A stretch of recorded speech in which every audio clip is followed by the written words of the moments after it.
Buenos días, apreciados hermanos y amigos, sean bienvenidos a vuestro canal, El Estandarte Adventista.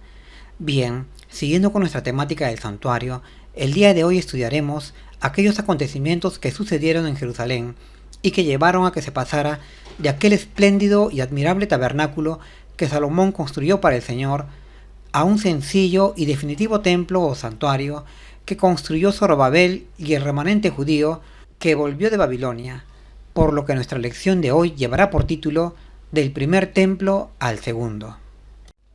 Un título que desde ya nos muestra la idea central del presente estudio, que es relatarnos las circunstancias que se dieron para que se pasara de aquel magnífico y esplendoroso santuario construido por el rey Salomón a un nuevo tabernáculo, que sería un templo más sencillo, templo al cual llegó unos siglos después nuestro Señor Jesús.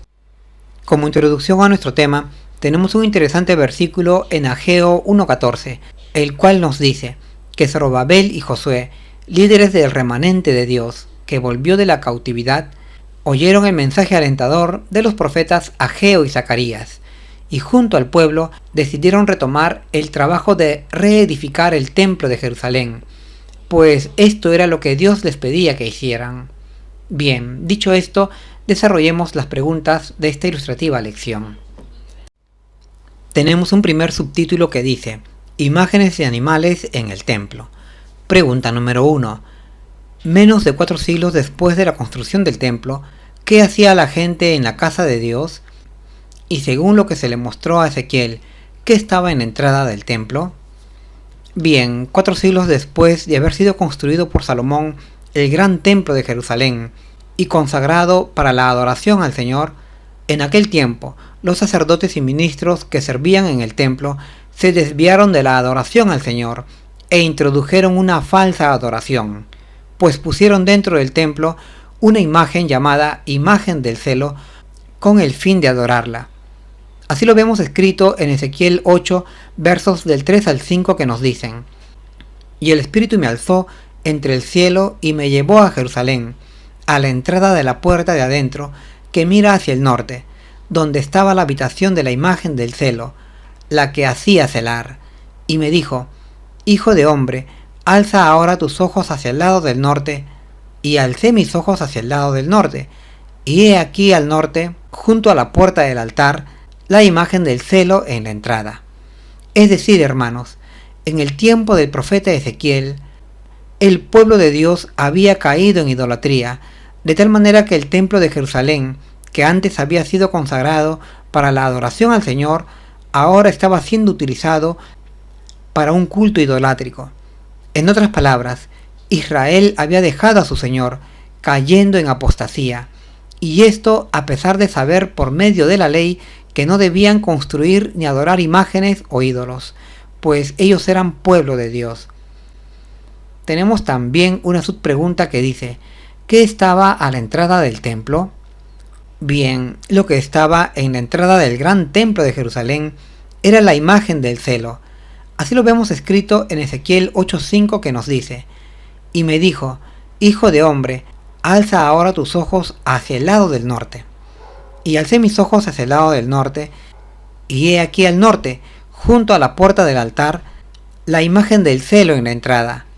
Es decir, en la entrada del templo de Jerusalén, en el atrio más concretamente, a los lados del norte, había sido puesta una imagen o un ídolo llamado imagen del celo, al cual tanto los ministros como las personas que acudían al templo se inclinaban a adorarla. Un hecho que desde ya estaba prohibido para Israel por el mandamiento de Dios, ya que con este acto no solo profanaban abiertamente el santuario de Dios, sino que transgredían la santa ley dada por Dios a Moisés en el monte del Sinaí. Este culto idolátrico, abominable a los ojos de Dios, llevaría a alejar al Señor de este santuario, dejando sin protección a los judíos. Pues en breve tiempo vendría una gran potencia militar y los destruiría junto con su hermoso templo. De manera complementaria, Ellen White, la profeta del Señor, nos dice que esto ocurría mientras el profeta Jeremías reprendía la apostasía de Judá y Ezequiel era levantado de entre los cautivos de Babilonia para consolar a los desterrados, confirmándoles las palabras que Dios hablaba a Jeremías. Bien, dicho esto, pasemos a nuestra siguiente pregunta. Pregunta número 2. ¿Qué fue tallado en la pared? Y además de los líderes de Israel, ¿quiénes más se inclinaron y adoraron a los ídolos? Bueno, al respecto la Escritura nos dice que en las paredes del hermoso templo de Jerusalén habían sido talladas y pintadas figuras de reptiles y demás bestias abominables. Así lo vemos escrito en Ezequiel 8:10, que nos dice: Entré pues y miré, y he aquí toda forma de reptiles y bestias abominables, y todos los ídolos de la casa de Israel que estaban pintados en la pared anterior. Un hecho que evidenciaba la decadencia y apostasía en la cual había caído la nación hebrea, pues el bello santuario antes consagrado al Señor ahora servía para la adoración por el mismo pueblo y sus líderes de las más diversas y abominables figuras dibujadas en el templo. Muy lamentable era la situación espiritual del pueblo de Dios. Sin embargo, los mismos líderes religiosos habían conducido al pueblo al error.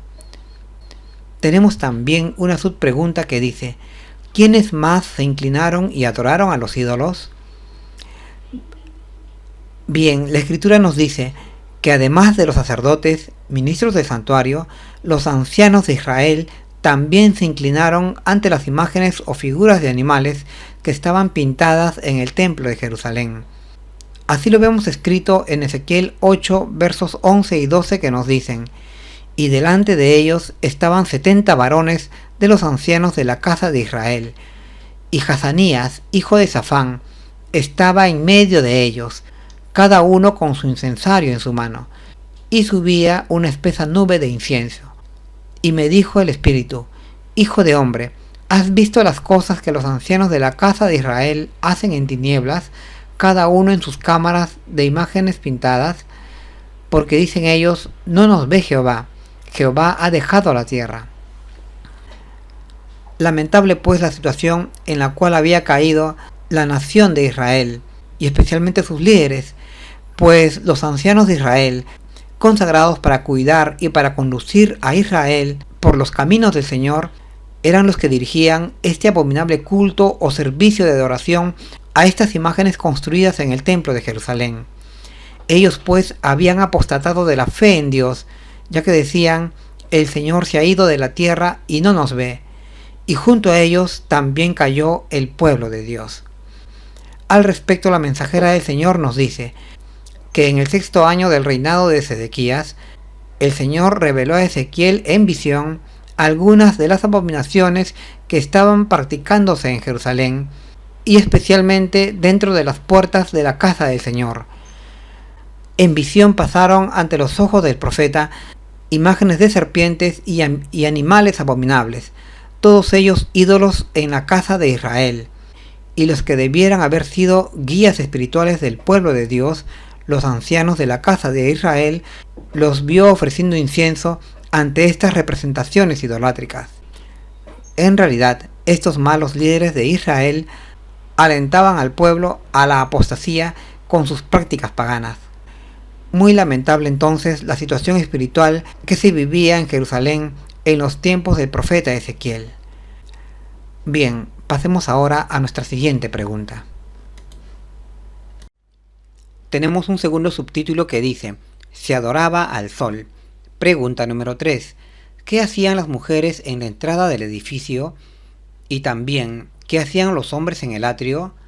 Y finalmente, ¿cómo fue posible que la condición espiritual del pueblo escogido por Dios se degradara tanto? Bueno, de acuerdo a la Escritura, se nos dice que las mujeres que asistían al templo de Dios en Jerusalén endechaban a Tamuz, es decir, le lloraban. Tamuz era ídolo de los babilonios, sin embargo, se le adoraba en el templo de Jerusalén. Así lo vemos escrito en Ezequiel 8:14, que nos dice: y me llevó a la entrada de la puerta de la casa de Jehová, es decir, del Señor, que está al norte, y he aquí mujeres que estaban allí sentadas, endechando a Tamuz. Y en realidad, Estas mujeres judías supuestamente habían venido al templo para adorar al Señor. Sin embargo, esto no era así, sino que ellas estaban aquí para adorar a Tamuz. Un hecho triste y lamentable que describía de manera palpable la caída espiritual del pueblo de Dios.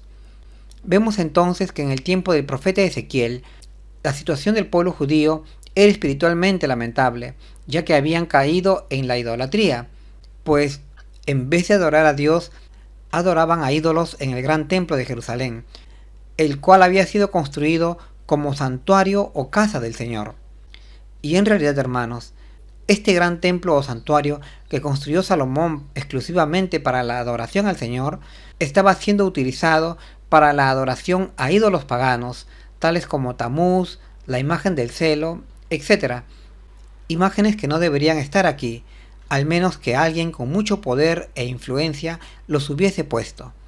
Es decir, tenían que ser las autoridades judías las que habían traído estas imágenes al templo de Jerusalén. Tenemos también una subpregunta que dice: ¿qué hacían los hombres en el atrio? ¿Y cómo fue posible que la condición espiritual del pueblo escogido por Dios se degradara tanto? Bueno, de acuerdo a la Escritura, se nos dice que los hombres que asistían al templo de Jerusalén para adorar al Señor, en realidad asistían al templo para adorar al sol. Así lo vemos escrito en Ezequiel 8:16, que nos dice: y me metió en el atrio, de adentro de la casa de Jehová, y he aquí junto a la entrada del templo del Señor, entre la entrada y el altar, como 25 varones con sus espaldas vueltas al templo de Jehová, y sus rostros hacia el oriente, y se postraban hacia el nacimiento del sol. Es decir, en el gran templo de Jerusalén ya no se adoraba al Señor, sino a entidades paganas, como en este caso al sol. Vemos entonces que en el tiempo del profeta Ezequiel, el pueblo de Dios había caído en una apostasía general. Habían dejado a su Señor, al Dios de Jacob, y ahora seguían a los ídolos de las naciones paganas. Y nosotros nos preguntamos, ¿quién propició y permitió todo esto? La respuesta es sencilla: lo permitieron y fomentaron las autoridades políticas y religiosas del pueblo de Dios, pues solo ellos tenían el poder y la autoridad para ordenar que se introdujeran ídolos dentro del templo de Jerusalén. Y Dios reveló todo esto al profeta Ezequiel para que conociesen de manera directa la gran apostasía de su pueblo. Por tanto, era la cúpula religiosa y política del pueblo de Dios la causante de la gran idolatría. Esta situación iba a propiciar que la presencia de Dios dentro de este bello santuario se retirara, de tal manera que la nación judía quedaría desprotegida, a merced de sus enemigos, ya que ellos decidieron abandonar a su Creador por entidades paganas. Bien, pasemos ahora a nuestra siguiente pregunta. Pregunta número 4. Debido a tal profanación, ¿qué se apartó del templo? Entonces, ¿cómo sería posible que las bendiciones de Dios llegaran al pueblo? ¿Y cómo podría relacionarse con los servicios religiosos semanales de hoy? Bien, debido a tal profanación del santuario de Dios con ídolos y entidades paganas, la presencia de Dios que habitaba esta casa no permanecería aquí mucho tiempo, pues la gloria de Dios terminaría retirándose de este majestuoso lugar. Así lo describió el profeta Ezequiel, tanto en Ezequiel 9:3 como en Ezequiel 10:4 y Ezequiel 10:18, diciéndonos que la gloria del Dios de Israel se alzó de sobre el querubín sobre el cual estaba, al umbral de la casa. Es decir, el profeta Ezequiel vio en visión cómo la presencia de Dios se retiraba de este templo, abandonando el lugar santísimo donde había estado varios siglos, para salir de allí, de en medio de los querubines, hacia el umbral del templo de Jerusalén, es decir, hacia la puerta de esta casa. Y este hecho de la salida de la gloria de Dios del santuario fue notorio tanto en Jerusalén como para los que asistían al templo de Dios, ya que todos ellos pudieron ver la luz o el resplandor que dejaba el lugar santísimo, dirigiéndose al atrio y luego elevarse por encima de esta casa, ocupando su lugar una nube.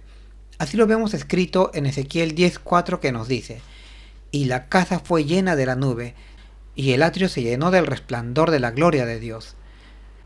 En otras palabras, Dios abandonaba esta casa, dejándola vacía de su presencia. Y todo esto debido a los terribles pecados y abominaciones en la que cayó el antiguo pueblo de Dios, pues en vez de adorar a su Señor, terminaron adorando a imágenes e ídolos. En resumen, el pecado de Israel llevó a que se retirara la gloria de Dios de este majestuoso templo. Tenemos también una subpregunta que dice: entonces, ¿cómo sería posible que las bendiciones de Dios llegaran a su pueblo? ¿Y cómo podría relacionarse con los servicios religiosos semanales de hoy? Bien, en este estado de apostasía de la nación judía y de la grave profanación de la casa del Señor, era imposible que las bendiciones de Dios fluyeran a su pueblo, pues como está escrito en Isaías 59:2, vuestros pecados han separado a Dios y a su pueblo, para no oír su oración. Por lo cual era imposible que en esa condición de apostasía, idolatría y rebeldía contra el Señor, las bendiciones de Dios fluyeran a su pueblo. Y solamente reconociendo su pecado y arrepintiéndose de sus maldades para volverse otra vez al Señor, es que otra vez la nación judía podría ser objeto del perdón y de las bendiciones del Señor. Sin embargo, la mayoría del pueblo judío prefirió la apostasía, la idolatría y la rebelión contra el Señor, a pesar de recibir por medio del profeta Jeremías las amonestaciones que condenaban sus maldades. Y justamente por rechazar este mensaje de misericordia, la nación judía, junto con su ciudad y su templo, perecieron. Afortunadamente, un remanente sí escuchó las amonestaciones del Señor, ya que reconocieron su error y se arrepintieron, y por eso Dios los protegió de la destrucción que sobrevino sobre Jerusalén y el templo. Y así como ocurrió en el pasado, hoy también puede ocurrir con nosotros, ya que también podemos caer en la idolatría, así como cayó el pueblo de Dios. Pues si amamos más las cosas del mundo que a Dios mismo, entonces estaremos idolatrando al mundo, rechazando así al Señor.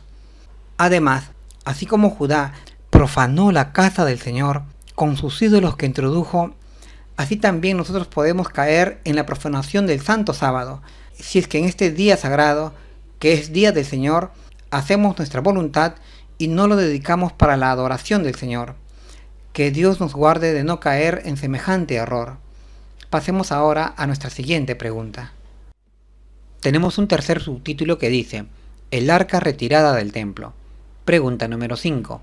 ¿Qué pasó con el arca del pacto cuando Jerusalén y el templo cayeron en manos de los babilonios? Y cuando se reconstruyó el templo, ¿qué había en el lugar santísimo? Bien, cuando Jerusalén y su majestuoso templo cayeron en manos de los babilonios, el arca del pacto había sido sacada de su lugar inmediatamente antes de la caída y destrucción de la ciudad y del templo. Así lo declara la sierva del Señor, declarándonos que Dios informó a hombres justos del destino de ese templo idolatrado por los judíos y de su ciudad, por lo que antes de su destrucción, estos fieles siervos del Señor sacaron el arca sagrada que contenía las tablas de piedra del lugar santísimo y la ocultaron secretamente en una caverna donde estaría escondida del pueblo de Israel a causa de sus pecados, para no serles restituida nunca más.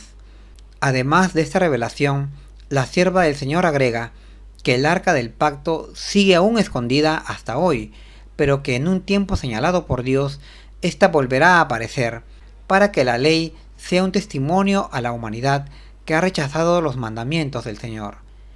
Increíble revelación de Ellen White, indicándonos que el arca del pacto volverá a aparecer en nuestro mundo. Y creemos que esto ocurrirá en breve tiempo, es decir, en nuestros días, pues ya estamos entrando en los días finales de este mundo. Las señales que vemos a escala global y que afectan a todas las naciones así nos lo indican. Oremos pues, apreciados hermanos, y alegrémonos, pues muy pronto aparecerá el arca sagrada, es decir, aquel mismo cofre que estuvo en el lugar santísimo del santuario que Moisés construyó en el desierto hace aproximadamente unos 3500 años. Tenemos también una subpregunta que dice: cuando se construyó el templo, ¿qué había en el lugar santísimo? Bien, cuando el templo de Jerusalén fue reconstruido, más o menos un siglo después de su desaparición, ya no había en su interior el arca del pacto, ya que ella se había perdido para siempre, por lo que el lugar santísimo de este templo estaba vacío. De esta manera se cumplió la profecía del profeta Jeremías, registrada en Jeremías 3:16, que nos dice que en aquel tiempo, cuando Israel se multiplicara en la tierra, ya no se diría más arca del pacto de Jehová, ni vendría el pensamiento, ni se acordarían de ella, ni la visitarían, ni la volverían a hacer. Y esto sería así porque el arca de Jehová habría desaparecido. Fue una profecía que se cumplió con el remanente que volvió de Babilonia, ya que ellos, cuando terminaron de reconstruir el templo de Jerusalén, ya no tenían consigo el arca sagrada, así que el lugar santísimo de este santuario estaba vacío. De manera complementaria, Ellen White nos dice que Dios permitió que Israel fuera llevada cautiva a causa de su transgresión a los mandamientos del Señor.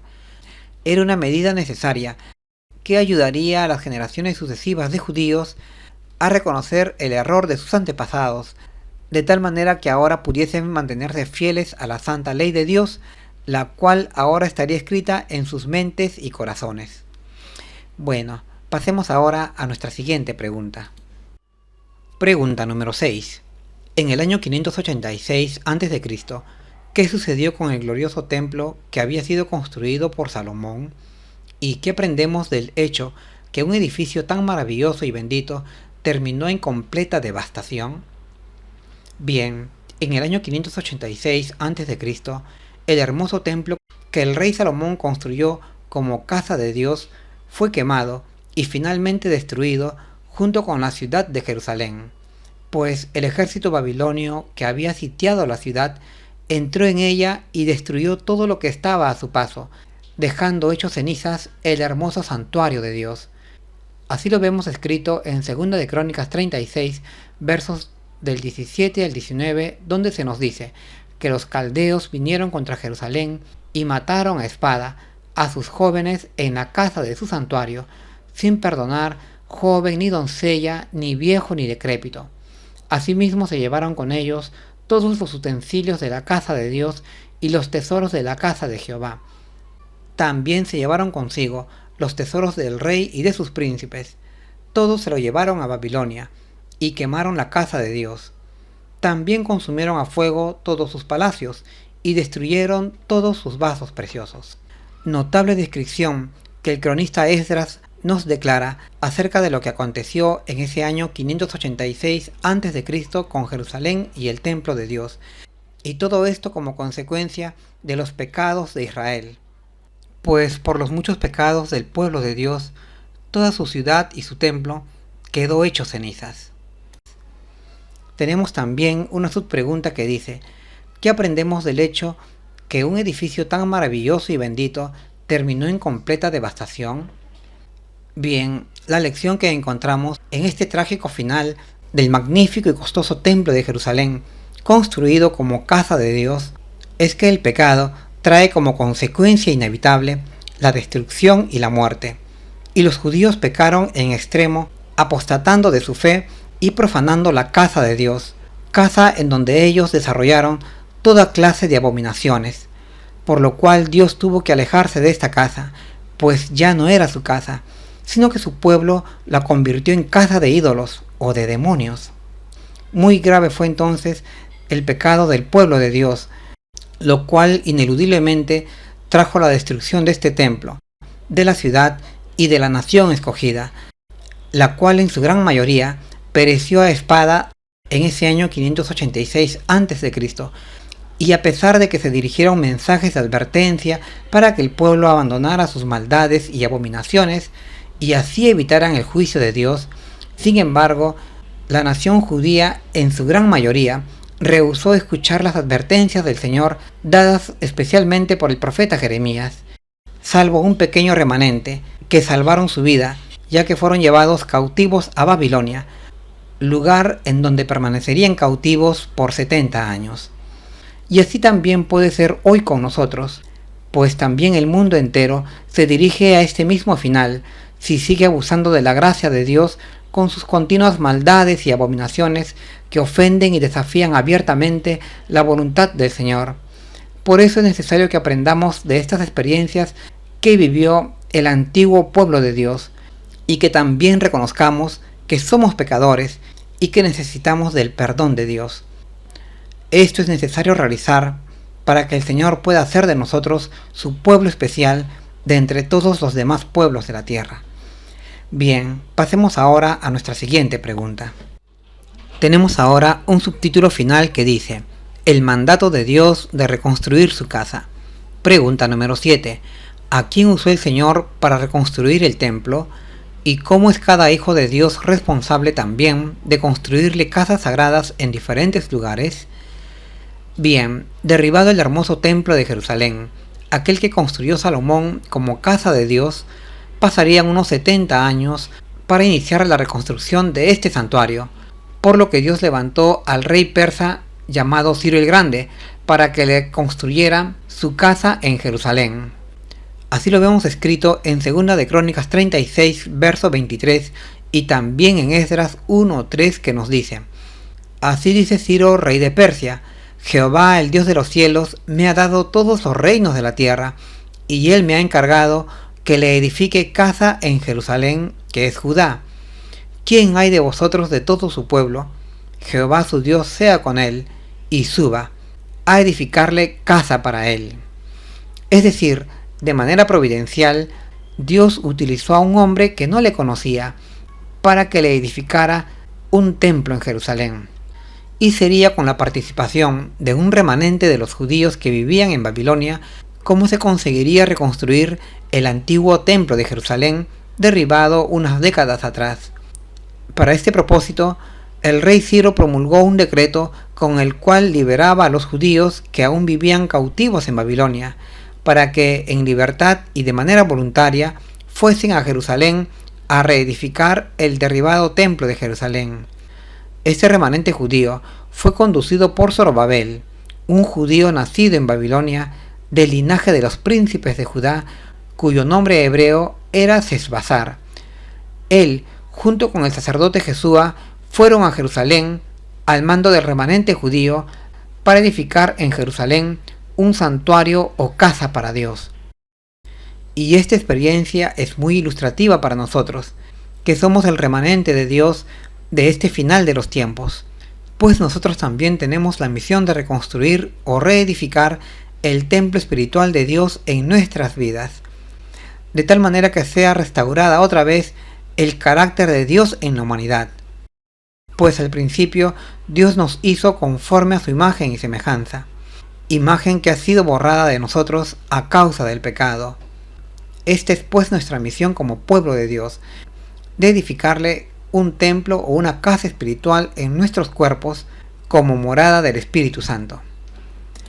Tenemos también una subpregunta que nos dice: ¿cómo es cada hijo de Dios responsable también de construirle casas sagradas en diferentes lugares?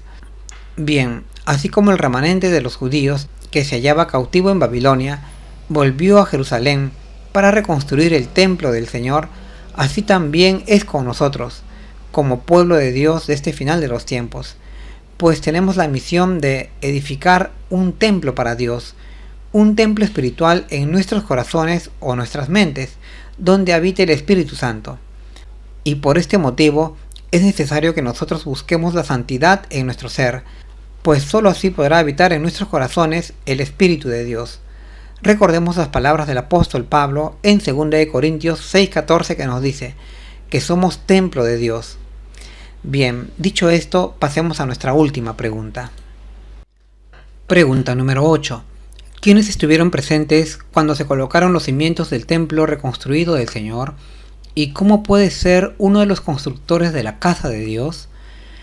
Bien, la Escritura nos dice que quienes estuvieron presentes para el momento del inicio de la reedificación del templo de Jerusalén fueron en primer lugar Zorobabel, el gobernador de los judíos, cuyo nombre hebreo era Sesbazar.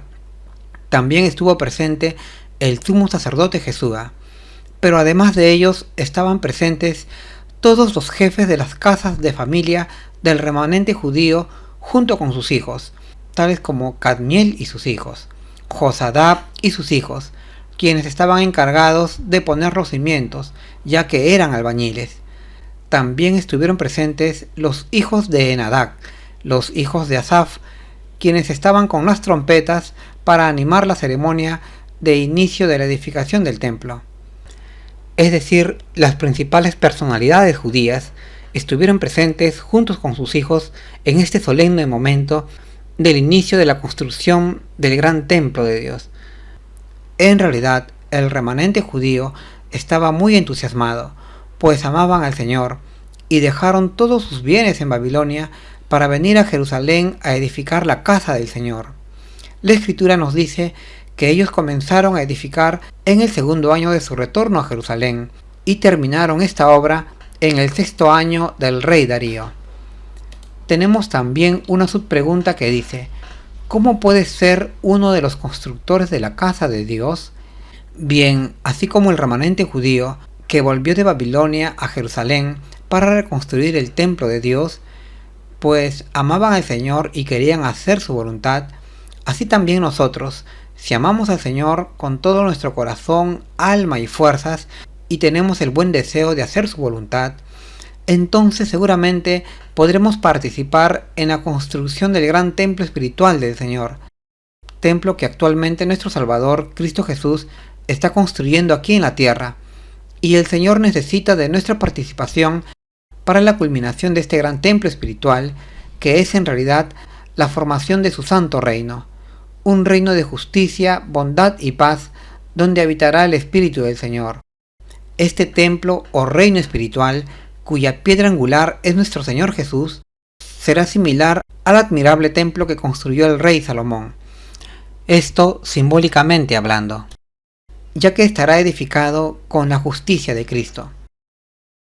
Y aunque en el pasado los antiguos edificadores, es decir Israel, que fueron llamados para construir el templo espiritual de Dios, no pudieron alcanzar a realizar este propósito, ya que rechazaron a Cristo, sin embargo, hoy en nuestro tiempo sí se alcanzará este cometido, de construir el templo espiritual de Dios, o mejor dicho, el reino santo del Señor, ya que así lo dice la profecía en Daniel 2:44, que será en el tiempo de los pies de la imagen que se formará un reino de los santos, un reino que desmenuzará a los demás reinos de la tierra, y que permanecerá por la eternidad. Por eso, hermanos, para participar en la construcción del reino de Dios, debemos buscar nuestra santificación y también el mayor conocimiento de nuestro Dios para conocer su buena voluntad. Seguramente con la ayuda de Dios lo lograremos. Bien, hasta aquí, apreciados hermanos, son mis comentarios a nuestra lección de escuela sabática. Espero que os sea de utilidad en vuestros estudios. Es mi deseo en el nombre del Señor Jesús. Que tengan un feliz sábado. Hasta pronto.